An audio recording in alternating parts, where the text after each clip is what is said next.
On this episode of the Innovative Schools podcast, we're talking with responsibility-centered discipline creator Larry Thompson and how we can move responsibility for actions to the student and build that muscle of self-control. Come on, let's learn together. Hey everybody, welcome to this episode of the Innovative Schools podcast. My name is Jordan, the host of this episode. I am here joined with RCD, master trainer and founder, is that the right word? Creator, founder, something like that. Larry Thompson. Hey, Larry. Thanks for joining us on the podcast Thanks today. for having me. Look forward to it. Yeah, I am too. This is a conversation that I've been really looking forward to.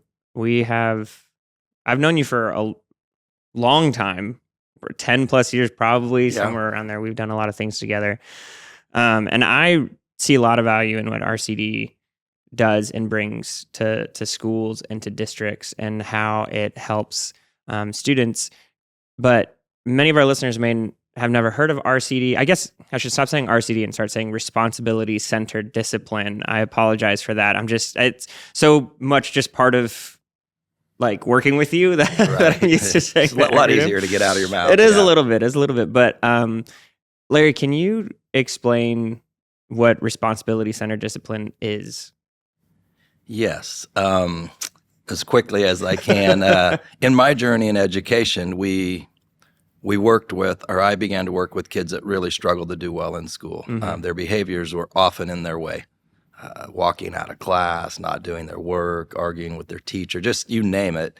And I guess I had tried the traditional approaches that everybody did in every school of giving them consequences, and then they didn't seem to care about the consequence. And you really find out pretty quick that you don't have very many consequences. I mean, ask a teacher, like, what is the options for consequences? And it's a short list. And the biggest one is don't come back to school anymore.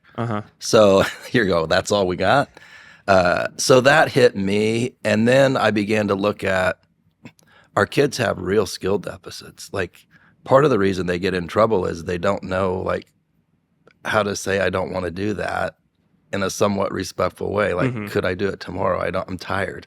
But they have to use a whole bunch of profanity and throw it on the floor. Yeah. So I started to look at, what if our focus was strengthening the kid so they can do something when they leave us? I dealt with a lot of kids in foster care in my school. A high number of kids were in foster care. And so trying to get them to go home, my journey started to be, we can't just have them do well in this classroom 7.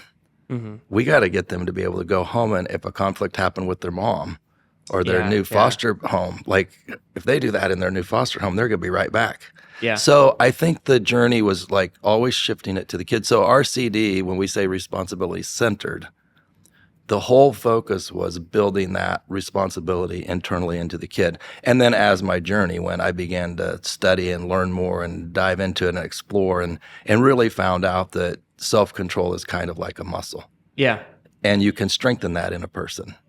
So what our kids really lacked was a lot of self-control, whether that meant getting themselves to do work, be respectful to your teacher, even if you're frustrated with them. And then our teachers had to begin to be able to model and know how to strengthen that in the kids. So responsibility-centered discipline always moved away from traditional discipline of we're going to bribe you or scare you. Or sit out the clock or sit over here and let us have peace. In the principal's office or whatever. Yeah, why don't you go down there for 3 days so I can teach my class, So, I used to challenge my teachers with things like this when they would get frustrated, and as we were trying to figure it out together, they would get frustrated about it. I said, what if your job, I said, this is hypothetical, but what if your job this year was this kid has to be able to regulate themselves and make it. And if they can't do that at the end of the year, we're going to have to let you go. What would you try first? I really wanted them to get deeper than like, it's just about today. And they're like, well, I guess we tried consequence. That didn't do it. Like, well, maybe we could find an incentive, and then we would find out they just manipulate the incentives. So we went through that journey as a staff. You're telling a story about your daughter manipulating incentives of, like just working the system to get to get the prize, and then acting poorly to then work back up. Exactly. I think every teacher kind of in their gut knows I don't want to use these incentives, but we're just wanting something. So we go, well, Jordan learning his math today is worth the candy bar. Yeah. I got something out of him, and the learning's important. But we started looking at it different. The real goal for the day isn't actually the math assignment. It's Jordan being able to fight the resistance to do the easy thing and do the lifting of the weight with a little help, so he's stronger to face the next harder one as the year goes. And we know, and the research is really overwhelmingly strong, that external rewards slow down internal growth. So the more I'm going to have to get you to do them out of this, the more you're going to require bigger prizes and better stuff. And if you doubt it, just that dopamine doesn't hit like it used to. I used to just laugh. And when we had to learn that, in my schools too. And I would watch my teachers be like, we need new stuff in the point store. The kids aren't going to do it today. So now the kids aren't cutting it. I've had that already. That's when are you going to get good stuff in there? And I've then had enough erasers. As you get older, how expensive are the prizes going to be?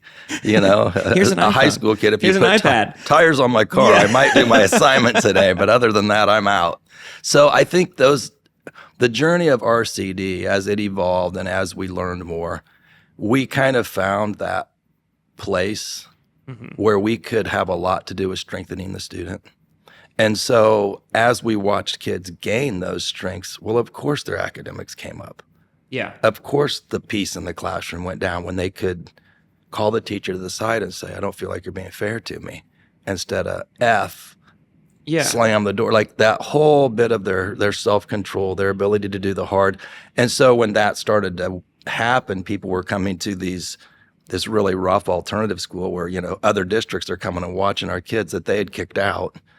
And they're thinking, how are these kids doing so good? And so that's kind of what happened with RCD. So then it was like, is this replicable, or is this just something these people in that school are like magic? Well, it wasn't magic. We had learned kind of a process to strengthen the kids. So then it got to be replicated all throughout the country now. Yeah. Yeah. And you use this analogy of self-control being a muscle, and like teachers, educators spotting, like with weightlifting. If you never lifted weights, maybe this doesn't quite hit as hard, but you can imagine someone trying to lift a certain amount of weight, and it's maybe at the extent of their strength at that time. And you need a spotter, someone to make sure that they stay safe, to either lift a little bit so that they don't get hurt. You use this analogy of spotting. Sometimes teachers are even pushing down on that weight, which isn't fair. As educators, we get frustrated with a kid or annoyed, but we may not always see that we are actually making it harder for them to succeed. And that's part of RCD too, right? Yeah, I think that I'm really grateful that analogy came to me when I first began to study it and find that a lot of experts think self-control is so similar to a muscle that it needs repetitions. Well, that kind of ignited my brain, being a former athlete and doing a lot of weightlifting, and going, so when you are a trained spotter, you kind of get the feel of how much you should lift. And honestly, if you were bench pressing or lifting and I'm a good spotter, you're kind of going, Larry, are you even helping me? Like I'm shaking and nothing's happening. Yeah. But I'm only supposed to do the minimal amount you need to get it to the bar. Right. And so I think some of our teachers, because they love children, their hearts are big, and this kid comes from something really hard, and you don't want to watch them struggle with it. So you kind of just come in and go, hey. Yeah, you lift it for them instead. The paper's done. It's finished. And I used to kind of tease my high school teachers. Have you ever watched a kid walk across stage for graduation and think, I really should get another diploma?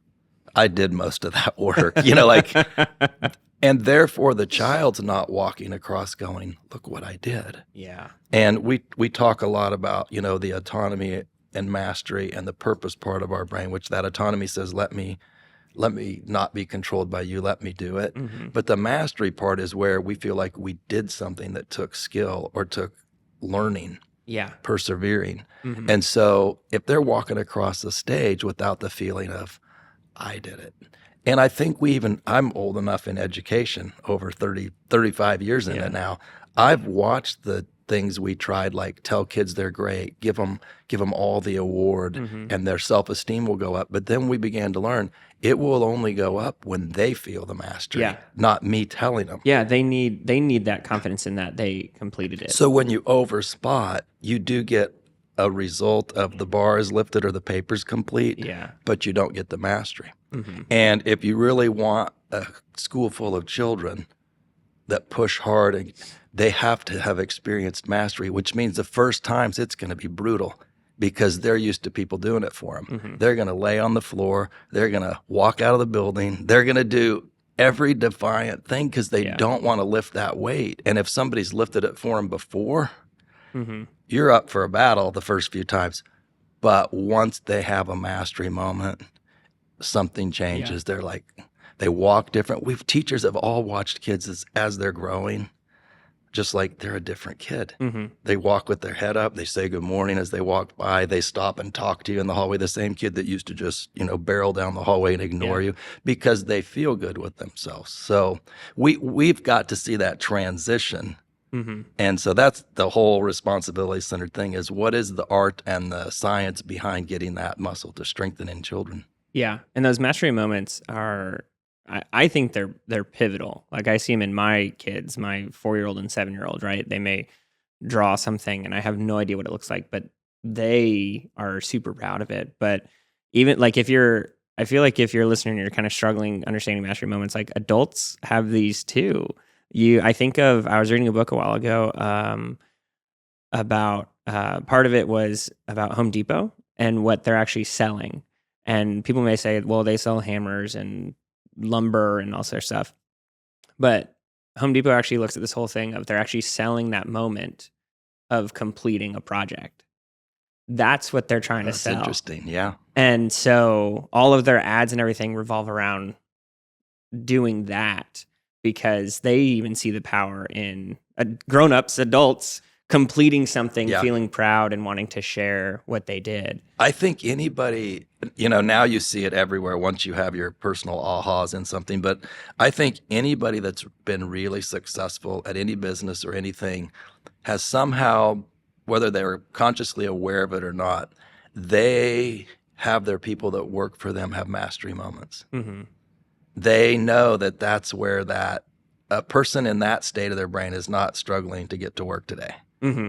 And I think it's important that what if we think differently as school leaders and we think of what if a teacher could have a mastery moment by coaching a difficult behavior? Because I've trained you so well and you step in and help a kid through what used to cause you tremendous stress and go home not wanting to come tomorrow. And now you're like, I did really good with him, didn't I? Yeah. And that's what I wanted to build in my school. So like now the teacher's stress is not based on how the kid does, it's based on how they do. Mm-hmm. So now you're watching teachers like, we got really tough kids here, but I'm really good at it. Where I had to ask her to leave, but I coached her really well, so I'm sure we can get things back on track tomorrow. That whole thing works for all of us, those mastery moments and those I guess I've been a believer that your self-esteem is rooted in your mastery moments. Mm-hmm. How many have you had? Yeah. If a kid in our tough schools hasn't had very many yet, so they just are angry and don't think they can do it, and your kids that have had a lot of them feel confident. Mm-hmm. So how do we get the little thing at school to be a mastery moment instead of go to this room, you're in trouble? Like, what if even going to that room could turn into a mastery moment? Like, you're here now, Jordan, but you're a smart kid, and I believe you can think of some way to navigate this different. So when you want to say F this and walk out, all you got to do is think of one thing your brain could do to steer it towards a respectful way to tell your teacher you can't right now, you want to be left alone. Let's start there. He may pout for a day. Yeah. But when he goes back and it works, now, I stayed in class today.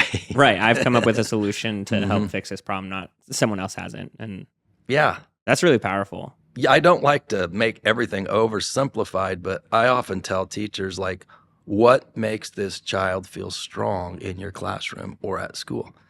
If they feel strong when they don't do what you ask, like I say, everybody walk and they walk real fast or run, or I say, don't talk while I'm teaching and they whisper to their friend, then they feel strong opposing the authority, which is most of our tough kids. What we've got to do is switch it to where they feel strong when they meet the goal. And teachers have a lot to do with how they set that brain up for the moment. Yeah. So like a kid walking down the hallway, I'm doing really good today, aren't I? Versus, she can't make me walk. Yeah. I mean, it's and you set that up. And so we get to help teachers learn how to set that up of which part of the brain do you want to compete against, because the second one's going to be brutal. Yeah. So we kind of, that was a little more in depth of what RCD is, but I think it's all very valuable information. You were saying something to me earlier that I want to dig into, especially in light of everything we just said about RCD. You were talking to me about how you felt that, I guess, educators have more training on pedagogy and how to teach, and even RCD somewhat fits in to that thought. But at the same time, there's still a lot of struggles. You said it much better than I did, or I am right now. But you kind of pose this question of, why are we still seeing some test scores or things, or people overwhelmed, but we have so much more support now, I guess, is what you were saying. I mean, getting to travel the country and see schools in every state and talk to teachers and kind of get a pulse on the nation's feel of education. And again, I've been in it a lot of years. We have provided more training to teachers than at any time. I mean, teachers from... meaning not RCD, but meaning the school systems. Yeah, just to clarify. Not me, but school systems. So teachers, if we ask teachers in a room, tell us the trainings you've had in the last 5 years. And I'm not knocking the trainings. I think they've all been valid, all valid and good. But it's things on understanding trauma. It's things on the social, emotional well-being of children. It's things on instructional strategies. It's differentiated learning. It's graphic organizers. Now we're going to weave technology into it. Now we're going to do problem-based. We could just keep going. Yeah. And so our teachers have more training and more skills than probably teachers of the past ever even heard of. Yeah. And just even avenues, like even this podcast, Yeah. what we're doing right now, like you can just listen on the way to work or whatever. Like there's a lot. So if our end result, the goal that we have for students is being able to hold jobs and do well in society and academically perform, and right now we're measured on academic standards. Right. Yeah. Why are they lower than ever if we're more trained than ever? And I just like to throw out the idea, what if we've come at it wrong? What if we have not been focused on strengthening the student? Because see, the teaching of the past was getting us higher test scores. Yeah. I'm not saying it was perfect, but I'm thinking, what if the reason teachers are burning out, which is in the book I just did, Responsibility-Centered Discipline, we pulled that research and we found that the number one reason teachers want to get out of education is school behaviors, what they're seeing from kids. The second one was, you keep giving me more to do and I can't keep up. And so now I got to go through 3 more trainings this year. Yeah. And then you're starting to say, I did 3 trainings last year that didn't help. It's these kids. Yeah. So we're going to train you more and more, and the kid's going to sit there and not do their work. I've always just said, I think we've come at it wrong. I think the focus all along should have been on strengthening the kid. And so I went through these journeys. We're going to get a new curriculum, textbook adoptions. I mean, these are brutal things for teachers to have to go through.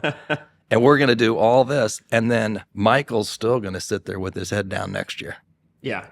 Like, when did we forget that we have to make it about the kid? Yeah. So I think that was like kind of the joy that I found in RCD. I felt like we quit shuffling teachers through more training and we went to the root of the problem, which is we have to strengthen these kids. Yeah. So it doesn't matter how good your lesson is. At some point, the work picks up. You can only be entertaining so long, no matter how good you are. You can't do the homework for them. You can't do the test. So when the hard part comes, that's where our kids that don't have very much strength Mm-hmm. go, oh, my head goes down. Can I go get a drink? Yeah. I'm going to find every way to not do. Every kid in the United States should graduate high school if they want to. Mm-hmm. But see, we even add that if they want to. Yeah. See, I don't want to go to work. I mean, I do most days, but I'm saying like there's days you're like, that flight's all the way to LA and oh my gosh, I'm going to be so tired. Or I have to teach that class today. But if it doesn't have any effectiveness, so the last part when we teach in schools is autonomy, mastery, and then purpose is that part where I feel like I make a difference. Mm-hmm. So I think what's happened in schools is we put all this on the teachers that they got to learn, and then the kids will do it. If you're better, they'll do it. Mm. So it's all about engagement. So who does that blame?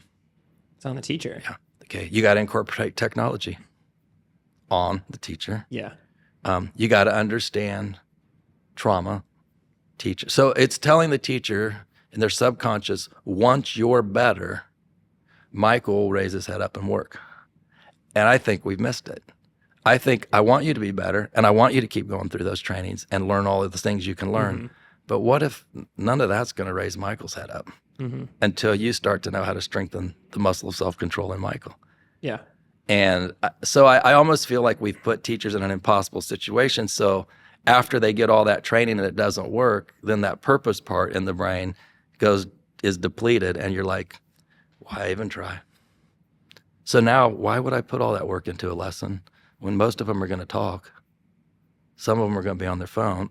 So now you've got a very defeated teachings. The teacher's defeated. The students don't want to do anything. It's just a whole bad situation.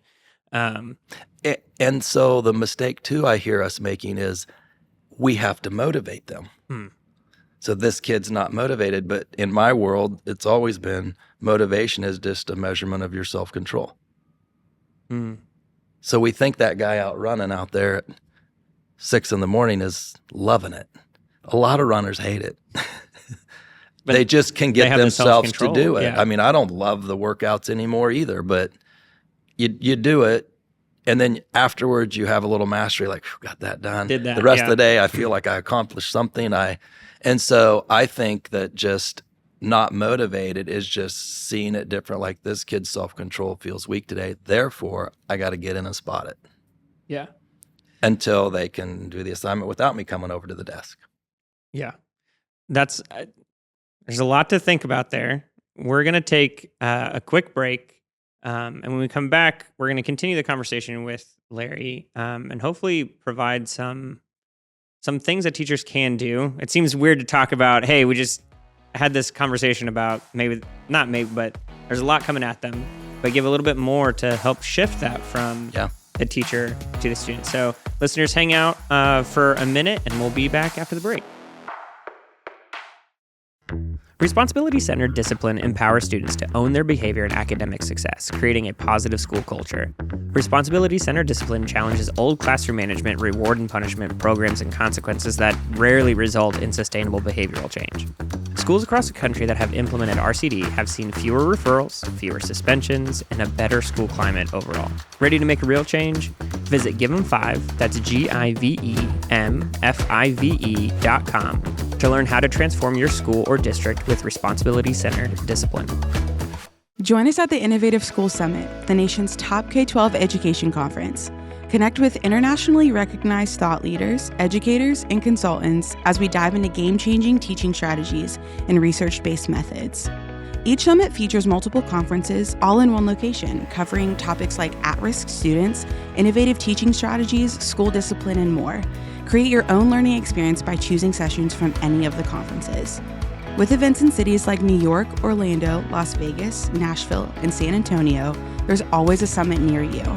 There are 2 upcoming summits, and we want you there. One in Las Vegas from July 7th through 11th, and one in Nashville from July 14th through 18th. Go to innovativeschoolsummit.com to register. We'll see you there.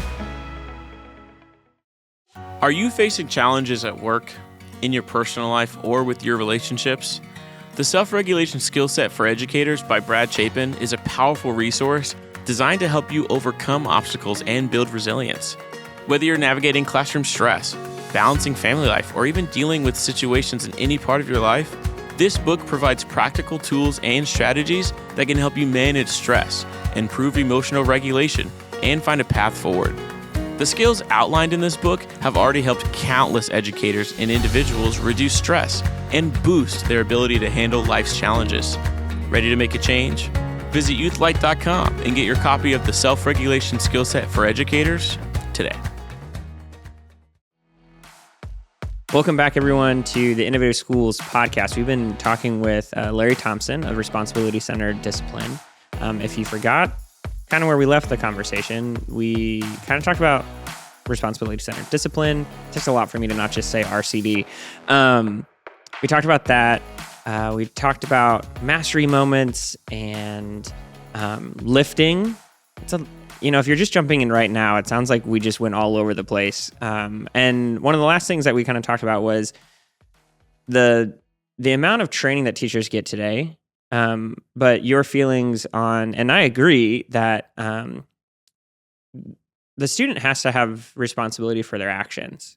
But as educators, sometimes we put a lot of it on us. We change the curriculum or rewards, or we try and do all the stuff for them. And we kind of threw that idea out there. I want to talk now about some of the ways, solutions, to help, move the weight from the educator to the student. How can we grow those muscles of self-control in students for them to take ownership of learning of what they need to do to be successful in the class, but then also successful out in the world and whatever they're doing? Yeah, I think one easy thing, schools, I say easy in theory, hard in, hard in application, but is move away from rules. Because that autonomy part of the brain, it fights back when it feels it's being controlled. But I tell audiences often, 50% of people in a room that I'm teaching, if I start the morning with, my name's Larry Thompson, I have some rules when I speak, a whole lot of body language. Check out immediately. Who's the crossed arms. Yes. They pull their phone out. You could just imagine that. Yeah. So, but I joke that we teach America's teachers coming out of college to start your lessons with going through the rules for the first 3 days of school. Yeah. So you've got 50% of the kids feeling strong. She can't make us do that. She can. And so a subtlety, it sounds simple, but it is a big concept, and a big thing that will help a teacher is make what you're doing a skill, not a rule. So give you an example, like, class, I'm going to hand out the assignment, and it's going to be a little bit hard. It's based on the last 4 days of learning. And so because it's hard, your temptation to take the easy road will pop up in your mind. When you got to push hard and go, this is going to be hard, and keep finding the answer, some of you will be tempted to get a drink or to need to use the restroom or to look at your neighbors. I'm going to ask you this time to work on our perseverance, to try to push for a good 15 minutes. It's older kids, good 15 minutes, and see how we do. But if you're absolutely at a place like, I can't push anymore, I don't know, then signal me. I'll come give you a little boost and we'll get it done together. Versus, I'm going to hand out the assignment and you're not going to get drinks and you don't need to be looking at other people's work. And game on, my pencil, I'm digging in my backpack now for 5 minutes. You sharpen your pencil 6 times. I don't feel mastery when I accomplish it. I feel I caved into your control. And so it's just a subtlety, but I used to tell kindergarten teachers, like, ask your kids this and watch the transformation in the class. We're going to be going to the library, and the hallway can be hard for some of us. So, like, the goal is kind of letting everybody have their own space and being respectful. But I know touching and that's hard for some of us. So what I'm going to ask you to do is, those of you that think you can do it without any coaching or help, I'm going to have you line up first. And then I'm going to walk with the ones that might need my help. They'll probably all line up. Versus, we're going to the library and you don't need to be touching people and talking to each other. Now you're going to have little strengths popping up all over. I touched something, she bumped me, and I didn't get caught. Look how strong I am. Exactly. That was me. So I mean, that's like an oversimplified version, but like, just set the class into motion for a mastery moment versus a autonomy battle. Well, and even the way that you phrase that is putting it into a perspective like understanding. Like it's not just this authoritative, like this is what you're gonna do. Is the way that you were laying it out there is I understand that this might be a little challenging, and I believe that you can do it though. Like you're still like it can be, Oh yeah. but you're strong, and you're strong in being able to do what you need to do to. And it's to do okay it. if you need me. Yeah, That's yeah, my yeah. job. Like you're not failing. We're but, here to like, support. I can't push any harder. Like I'm tired today. Like, can you help me? Yeah, Or I'm going to walk in the back because I'll probably forget. yeah, Yeah, I think it sounds so simplified to say that, but I watch teachers just set the fight up. mm-hmm. Or, we've had troubles with cell phones, so here comes the principal on the speaker. We're having a zero tolerance on cell phones, and kids like, yeah. Wait. I'm looking at it right now while he's talking. Like I'm feeling so strong. Did somebody say something? I was looking at a reel. I'm making one of. I'm making one right now. So I mean that's very simplified, but one of the things that I get to help teachers with a lot is just setting it up for mastery moments from the kid instead of setting it up from control. So I tell teachers all the time, if you coach children from the autonomy space in your brain, then you're angry when you can't get control of them. If you coach from the mastery place in your brain, you're disappointed when they won't take the spotting or the help. Yeah. Two different people going home at the end of a school day. Mm-hmm. One, these kids don't listen to me and she won't do what I say. And you hear it stuck in that autonomy fight. And so that's one thing I suggest right away. Get away from these are my rules to like, these are the skills we got to learn together. Mm-hmm. Get away from these are mine to control you and these are ours to do well together. Yeah. Helps tremendously. And then I'm even so firm on, having kids rate themselves in those skills. Jordan, I've noticed your work hasn't been turned in. It seems like perseverance is hard. Is there something going on where you need some more help from me to accomplish the task? And sometimes life's dealing you hard stuff and you can be honest. Yeah. Versus if you're not going to do your work, Jordan, you could be in summer school. He's like, there's that consequence. I'm just going to sit the rest of the year because I heard summer school only takes 4 weeks. Here comes Jordan's, don't try to control me, Larry. And so I think that's a super simple way to just start. What if you just took the rules down and you replaced them with the skills? Mm-hmm. Yeah, and the other thing, you use the word coach there, and I know that's a word you use a lot, like in this context of helping kids build that strength. And when you're thinking about coaching, I played baseball growing up. You may have a hitch in your swing, or you're swinging a little high, a little low. You're not quite swinging right, and the coach can recognize that. And I think there's a lot of layers to this idea of being a coach, because they can recognize that, kind of give drills. You can't necessarily see it as a player yourself, like what's happening. Everything's going so fast, you're not really seeing what's going on. But a coach can look at that from an outside perspective.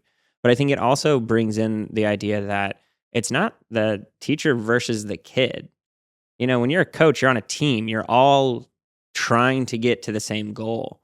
And educators, likewise, shouldn't be looking at their kids as it's me against them. Like you're just saying, like when a teacher starts using that I language, but it's the mindset and the thought that, okay, this kid's struggling with perseverance, or I can kind of see that. What can I do as more of like a coach to give them some drills or lead them along the way so that we can be successful, not I can be successful as a teacher? Yeah, and I come out of coaches changed my life. Yeah. You know what I mean? And mentors have changed me and guided me, and I've been able to do that for some people as well, and that feels really good. But a coach will only keep their job. I mean, in higher level athletics, you will only keep your job if teams perform. Mm-hmm. So you have to separate all those things about you're going to, and you have to look at each kid and be like, okay, this one I can't be too hard on. It causes him to play worse. He gets nervous. Yeah. This one I got to get a little tough on because he won't work if you don't get on him just a little. Like I'm finding how much spotting they need, and great coaches move all kids up. A few coaches get some stars, but you don't get all stars. Right. So like the job of winning on a team is getting the middle to rise up, kind of like a classroom. You got 6 kids that are going to do well no matter who their teacher is. Yeah. And you got 6 kids that are going to struggle no matter who their teacher is. And you got a lot of middle. And so I like to use the analogy of coaching because a coach feels success as you improve. And, I've never seen a coach when a kid strikes out like, yeah, should have been to practice Thursday. It's like, darn it. If he would have come Thursday, I could have helped him on that. Like, my disappointment is when you're not finding your success. And I think that, so therefore, how do we help a teacher know how to step in and coach? So that's where we spend so much of our work is mastering the challenging moment. When your brain's in chaos and that kid's coming at you, how can you step in and spot? I think teachers want to. Yeah. It's like, my gosh, we just don't always know. Swearing at me. I don't know. We just don't always know what's how. coaching look like then. Yeah. And so that's the fun work we get to do of like, well, let's talk about it. So, we build like a framework where we can replace some things in their brains. So when I call it those arrows are being shot at you, you're kind of knowing where to go with the kid and still helping them get there. I love the word attunement, which says you can let somebody borrow some emotional control from you when theirs is struggling. So I tell teachers, can you imagine a space where when their emotional control is lost and they're coming at you, the skill to let them borrow some from you. Like you're going to think totally different when you're like, oh gosh, Jordan's going to need some help here. Well, it's really versus don't talk to me like that. It's like Jordan. Spotting more. Intense is knowing in the crisis. Right. Knowing, I need to give him a little bit more or I need to take some away. But let's talk about that. Okay. That challenging moment. Yeah. I feel like you use that word to be a little softer, challenging moment. Yeah. But for me, I kind of define that as that moment where that kid, even though you explained the expectations and you said, don't touch the wall, and they're just walking down the hallway with their hand on the wall, staring you in the eyes. Like, what are you going to do, teach? But when the expectations, it's not that they don't cut it, but here comes the defiance. Here comes the try and control me. Oh yeah. Which just can stir that autonomy back into you, like I'm going to get control somehow. I think a really simple, and I don't want people to like think what we're doing is just phrases. Because we've seen trainings where you learn a certain jargon and then it's just repeated and kids don't like it. It feels fake. But so you said that to Tommy last week. Yeah, or they mimic the teacher now because we sound like a robot. You're just going to say this. Yeah. But one thing that can help a teacher in that moment to help them get out of the control part of their brain is a statement something like this. Jordan, it seems hard for you to keep your hand off the wall today. Make it the skill versus I told you don't touch the wall and you're touching the wall. Because it is hard for him. Or it's hard for him to do what he knows is right or whichever piece of hard is. And so I tell teachers a lot, just get your mindset into the skill. You'll get a lot of ornery kids that when you say that, I could do it if I want to. I said, so it's actually something different. It's actually the skill of persevering and getting yourself to want to do the things that are hard. So let's talk about it. Yeah. Because everybody could say, if I want to. Yeah. I could have this degree and I could do this job and I could be president. But I'll give you a fun one with really tough kids because I work in some pretty tough spaces and corrections and things with kids that are really at a tough spot. But, when they'll say things like, I could do that if I want to, or I say, and you got to be real careful because you don't want to feel like you're talking down to them. And I said, what I hear when you tell me that, and I want you to feel safe around me, but what I hear with that is it's scary to even try to do this. So I'll just push it off with if I wanted to. Yeah. I don't want our relationship to be like scary to fail. Like that's where we're going to get better. But think about how many times you're like, well, if I wanted to, that's just like, I don't even want to try because that scares me, like working on my behavior or my anger or what could be scary and hard. So we really want to drill down to it and have kids like be real honest and get to what is it. Kids are like, they're never going to tell you first thing what it is. I mean, I've never seen a tough kid walk in. I might have a hard day today. Things didn't go well with my parent last night and my dad hit my mom and they're going to come in like, you know something's wrong, but they're not going to disclose it. They're not going to disclose it until we've been through lots of these layers together. Mm-hmm. And I wanted a school where a kid could walk in and say, Mr. Thompson, I talk to you. Like, yeah. Hey, my brother got arrested last night, and I haven't even gone to bed. My mom made me come to school, so I'm probably going to do terrible. Like, you know what? That's integrity, man. Yeah. Thank you for telling me. I'm going to get you through the day. Even in the juvenile facilities with young men I work with, sometimes something happens on unit and they're going to come trash the room. Mm-hmm. I mean, their whole goal is cause as much as I can cause today because I'm angry at the world. Mm-hmm. So we do something with them so they can, because if you can get people to be self-reflective, that's where you can get a lot of growth. Yeah. And our kids that struggle aren't used to reflecting. Mm-hmm. And so I teach them like some really simple ways, which you can use with some of your high needs kids. When you come in my room, we're going to shake hands at the door. I can't memorize fancy handshakes. Some people can. So I just do a basic fist bump handshake. But they're going to show me like thumb up, I'm good today. Middle, like, it's okay. If they do thumb down, then I say to them, go put your head down. Yeah. I'll get class going. Yeah. I'll come see you as soon as I can. But them just willing to tell me I'm not good. That's like a huge relational builder with the teacher. Like this teacher I can say, and it's not embarrassing. Nobody else saw it. Yeah.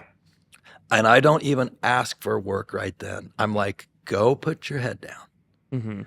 And if some kid challenges me, like, why does he get to, I'll say, talk to me after class. I'll glad to explain to you what we're doing. And you have that same option.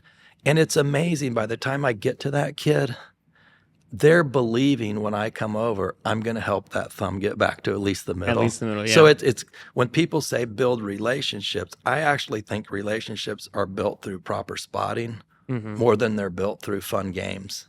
Yeah. I mean, they're fun, they're helpful The in games games, help, but the relational, the depth sure. of our relationship comes when you help me when I don't know what to do and I'm about to give up, or I step in and do something when you're like, I didn't even deserve that. When kids say, I didn't deserve help, I say, you always deserve to be treated respectful. Yeah. But I mean, that's just another thing teachers can do is if you can get a kid to be honest of like, and I do it all the time, Jordan, I'll say like, how hard are you trying right now? Just tell me. You can be honest. Like, how hard are you trying? Mm-hmm. I'm not trying because I'm tired. Well, then we're going to talk about what do you do when you're tired and not like assignment. Yeah. But then I guess first thing I would say is, but one of my goals on my wall is integrity and honesty. I appreciate that. Yeah. So you're really getting an A on your integrity. You told me you're not you trying. give the support. You're not trying, but that, who doesn't go to work some days and not try? I'm trying at a level 1 right now. I'm so tired, you know, so I think there's a lot of little things like getting to that truth and in that assessing, getting it to the skill. And then if you don't know what else to do with the kid, just support and show the benefit of them growing in that skill. Mm-hmm. You don't want to work today, Jordan. I'm not going to just push. But I don't want you to be a kid that when it gets hard, you just shut it down. Mm-hmm. And so let's take a minute, but let's see if when I come back, you can get yourself to a 2 or 3, and I'll lift so hard today, you can make it with a 2 or 3 level. Yeah. Like pretty soon he's going, look, I tried at a 5 at least. You know, my kids used to say that. So I think those are just some simple ways to start to look at it. Yeah, and I think the thumbs up, thumbs down thing, it also helps with setting, I don't know if this is the right word, help me here, but like somewhat expectations of the student. Like I can think of a student coming in and I don't know anything about their day and they're mouthing off or a little bit more, and I can think, what's their problem? Like, why are you mad at me? And then I'm mad at the student, and it just kind of escalates from there, opposed to walking into the classroom and you already have an understanding, hey, something's up with them today. I now kind of know where they're at and can then move from there, opposed to just making assumptions or saying, you got to leave, whatever happened, leave it at the door. You're in my class now. So I'll give you a really fun example. I was working with a young teacher, and she was having a hard year, a 5th grade teacher. Mm-hmm. And she had come to a workshop, but she stayed after, and she said, I'm like on the bubble of quitting. Like, it's my first year. It's not going well. And I'm like, well, I haven't talked to anybody else in your school, but let's just look at your class. Mm-hmm. And she said, I got 3 little boys that can just take over the room whenever they want. Yeah. So I just showed her the basics of getting them out of that autonomy by making it a skill, getting, explicitly clear standards so they know exactly the target. And then when they hit it, recognizing them. And when they miss it, spotting them. And so I never thought I would see her again. Years later, a year later, I'm speaking somewhere else and she waits and she comes up and she gives me a very neat written thing that she gave to me about her story. But this is how it changed this young man. And this kind of fits what you were just saying. He used to hide and not come to class, like after recess or after. Yeah. But he's been doing really good. And she goes, I was so nervous that I actually wrote some of the strategies you gave me on my hand when I talked to him, and I would look down and support him and share the benefit with him. And she said, today he didn't come to class after we went somewhere. And so I was like, where is he? And all the kids are like, I don't know. And she goes, he was doing so much better. I was shocked. And so I got the class started, and then I was like going to have to make a call, like so-and-so's not here. Yeah. And he comes walking in and he sits in his desk and she goes, I'll come see you in a minute. He's like, I know, because she's going to have to see what's going on. And she comes over and he says, can I talk first this time? She goes, sure. Now, the signs I'm seeing in that is he trusts the conversations. Yeah. He's not going to get attacked. He's not going to get this. They're going to figure it out. And he says, you can look at the cameras. I promise I'm telling you the truth. He says, I was not coming into the room and I was waiting, and he showed her where he was waiting, because I know in your class, the goal is always be respectful and try your hardest. And the kids were teasing me a lot at lunch today. And I was angry, and I wasn't going to be able to do either one for a while. Wow. Yeah. Like, talk about a skill transfer. Like, he's now doing what the teacher used to spot. He's doing by himself. He's spotting himself through, I can't do it yet. And I know if I go in there, I'm going to fall below the threshold that she expects from me. I thought, man, I don't even know if you know how much you've given that kid. Like, that's a different kid. Yeah. But she built that into him just from the basics of autonomy mastery, and then coaching him and spotting him when he fell short. And he got a lot of coaching. Yeah. But those are kind of watching a kid's muscle change. And he's a different kid. He's proud that he handled it. Yeah. And I'm sure she let home know what a great job he did in a tough spot today. But I think, what would most teachers without the understanding do in that situation, or a lot of teachers? Where is he? Where have you you're been? going Why to the didn't you get here on office. Why were time? you out in the hall? Not even giving a little bit of room for understanding. Yeah. Wow. So that always, it moved me, because this young teacher now has the tools, and she's not going to quit teaching. She's going to put them in my class. Yeah. Watch what can be done. She has the mastery moment. Yeah. Well, her handing me the paper was her mastery moment. I want you to have this story. It worked, and I was able to. And so my mission has been, how many teachers are so much heart, but you can only lift other people's weight so long before you're sick of lifting other people's weight. Yeah. And I think that's burning them out, or they turn into anger, Yeah. These dang kids getting worse. Nobody's ever told me kids seem easier. They're just getting easier each year. Yeah. No, they're getting harder. Yeah, for sure. Well, Larry, thank you so much for spending this time with us on the podcast. There's a lot to unpack in this. I mean, whenever we get to talk, whether it's when we're working on something or just kind of sitting around, there's always really good conversation, I feel like, in talking about education or just people, really. A lot of this applies to just people in general. So I thank you so much for sitting with us and talking through all this different stuff. Larry, responsibility centered discipline is, if you want to look into that more, if you want to bring Larry to your school or anything like that, we'll have links to the Give 'em 5 website in the show notes and everything like that. I hope you learned something today. I hope that you got something that you can take into your classroom immediately. If you did learn something, if you feel like there's someone else who can use the information that Larry gave us today in the podcast, I want to ask you to share this podcast with those people. Leave a review and rate. We're not really asking that just to to be like this big podcast. We want to help as many educators as we possibly can. And that happens through sharing of the podcast and through the ratings and everything like that. So please do that.